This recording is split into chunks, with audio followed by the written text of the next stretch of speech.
এই যে নতুন নতুন মাদক আসছে, ইয়াবা, আরো নাকি কি কি আসছে নতুন নতুন, আমরা নামও জানি না। এই যে গাজার নাম জানি, ফেন্সিডিলের নাম জানি, আর কি কি আছে, হিরোইন বলেন আর দু একটা, আফিম, আর কি আছে, হ্যাঁ, রেন্ডি, সুবহানাল্লাহ, এই নামও কখনো শুনি নাই আমি। আচ্ছা শোনেন শোনেন, বিষয়টা হচ্ছে দেখুন, এই বিষয়টা কি হালাল না হারাম? আচ্ছা, এটাকে যদি আমরা হালাল করে নেই তাহলে কি হবে? কুফরি হবে না শিরক হবে? শিরক কুফর দুটোই হচ্ছে। কিন্তু এখন মক্কার কিছু মানুষ মাদক খেয়েছে বুঝলাম, আল্লাহ রাব্বুল আলামিন ধাপে ধাপে এখান থেকে বের করেছেন। প্রথমে বলেছেন মদ খেয়ে নামাজের ধার কাছে যেও না, হ্যাঁ, তারপরে বলেছেন এই যে মাদকে কিছুটা উপকার আছে কিন্তু বেশি ক্ষতি, তারপর বলেছেন খেয়ে নামাজের কাছে যেও না, তারপর ধাপে ধাপে শেষের দিকে এসে আল্লাহ পাক বলেছেন যে এটাকে ছেড়ে দাও। সূরা মাইদায় পড়ে দেখেন, এটা শয়তানের কাজ।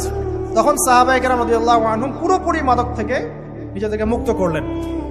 এরপরে কি কখনো তারা মাদক ছুঁয়েও দেখেছেন? বরং মাদক দ্রব্য সেবন করলে 40টা লাঠি বেত্রাঘাত করতে হয়, ইসলামিক শাস্তি। কয়টা লাঠি? আর উমর রাদিয়াল্লাহু আনহুর সময়ে 40 লাঠিকে বাড়িয়ে 80 লাঠি করা হয়েছে। কত লাঠি? 80 লাঠি। কিন্তু আরো একটা পাপের শাস্তি আছে, বলবো?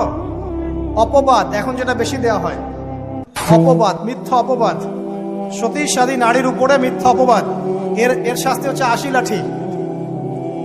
আবার 100 লাঠির শাস্তি আছে, 100 লাঠি। এটা কিসের জানেন? জিনা, জিনা। এই যে যারা করছেন, এর শাস্তি হচ্ছে 100 লাঠি, তাও জনসমক্ষে দিতে হবে, গোপনে না। আর 1 বছরের জন্য এলাকা ছাড়া করতে হবে। রজম একটা শাস্তি আছে, রজম। এটা কি? রজম মানে পাথর নিক্ষেপ করে হত্যা। এটা তো বর্বর, তাই না? অমানবিক, মধ্যযুগীয়। এসব কথা শুনছেন না?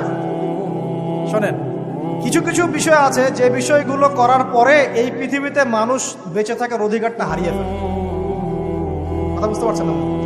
কিছু কিছু পাপ আছে, এগুলো করলে পরে মানুষ এই পৃথিবীতে বেঁচে থাকার অধিকারটা হারায় ফেলে।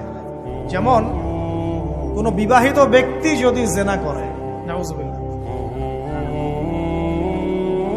কোনো ছেলে যদি কোনো ছেলের সাথে যৌন সম্পর্ক করে, সমকামী করে, বা এটাকে যেটা গে মানে যেটা কি বলে, সমকামিতা, ঠিক আছে, এই কাজ যদি কেউ করে, নোংরা কাজ যদি কেউ করে, কোনো মেয়ে যদি কোনো মেয়ের সাথে এরকম কোনো কাজ করে, একই পাপ। এসব পাপ করলে পরে এই পৃথিবীতে বেঁচে থাকার অধিকারটা সে হারিয়ে ফেলে। কথা কি বুঝতে পারছেন?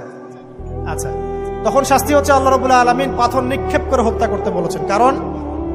কারণ হচ্ছে সে এত গর্হিত একটা কাজ করেছে যেটা